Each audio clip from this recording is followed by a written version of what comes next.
আসসালামু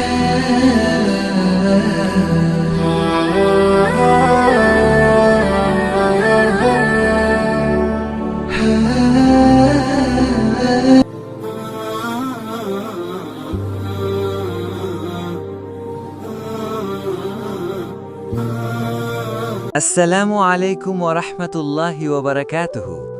সাদমান, রিয়াদ, বাবারা, তোমরা কেমন আছো?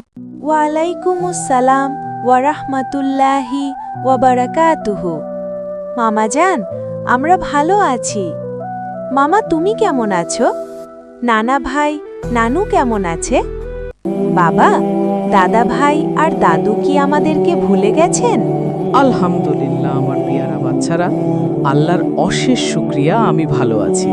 আর তোমাদের নানু ভাইয়েরা ভালো আছেন।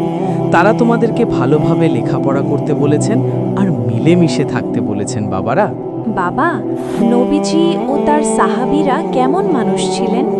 মামা, আমাদেরকে সাহাবীদের এমন ঘটনা শোনাও যেন আমরা তাদের মতো আল্লাহ প্রেমী মানুষ হতে পারি।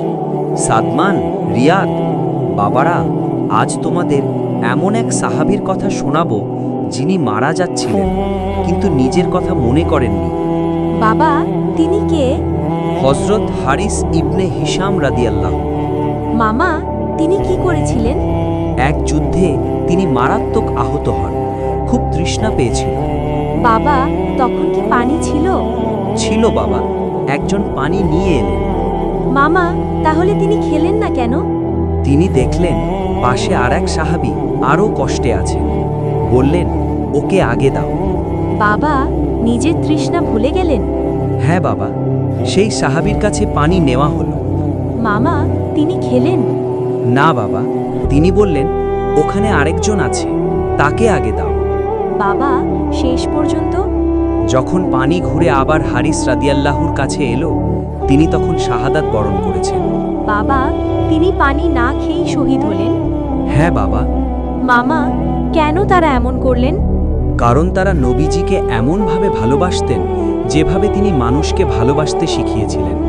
বাবা, নবীজিকে ভালোবাসা মানে কি? নিজের চেয়েও অন্যকে আগে রাখা। মামা, আমরা কি এমন হতে পারবো? চেষ্টা করলে পারবো বাবা।